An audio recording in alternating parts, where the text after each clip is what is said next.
Bonjour à tous. Petite histoire intitulée « L'envol retenu ». Chapitre 4, le premier souffle de liberté. Les jours suivants, la jeune femme sentit un changement subtil mais puissant.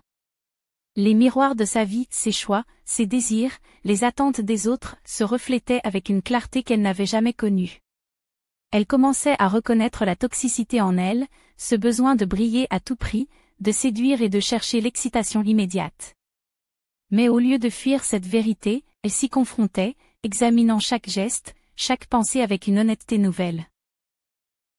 Dans le même temps, elle observa son entourage avec un œil différent.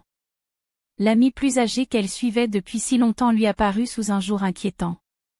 Derrière son sourire complice, elle volait du contenu YouTube pour s'enrichir et dirigeait tout comme une prédatrice, épaulée par son petit copain qui lui aussi était déjà en couple. Ensemble, ils maniaient les apparences, séduisaient, manipulaient et contrôlaient, comme s'ils orchestraient une mise en scène où chacun des hommes qui tombaient dans leur filet n'était qu'une proie à exploiter. Mais ce que la jeune femme comprit alors, c'est que même ce petit copain n'était pas à l'abri, pour la plus âgée, il n'était qu'une option de plus, une cible à piéger. Elle avait découvert le plan secret, la femme plus âgée voulait lui faire un enfant dans le dos, et lui faire croire que l'enfant était de lui pour le garder enchaîné. Elle voulait que la jeune fille se mette aussi en couple.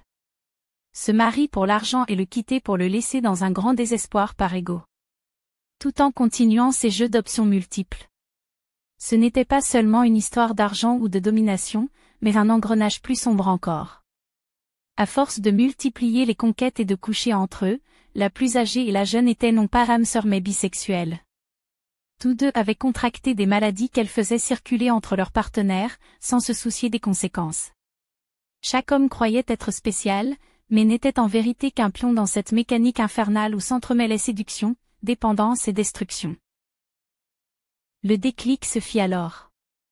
Elle commença à poser des limites, à dire non, à refuser les invitations et les situations qui la replongeaient dans ses vieux travers.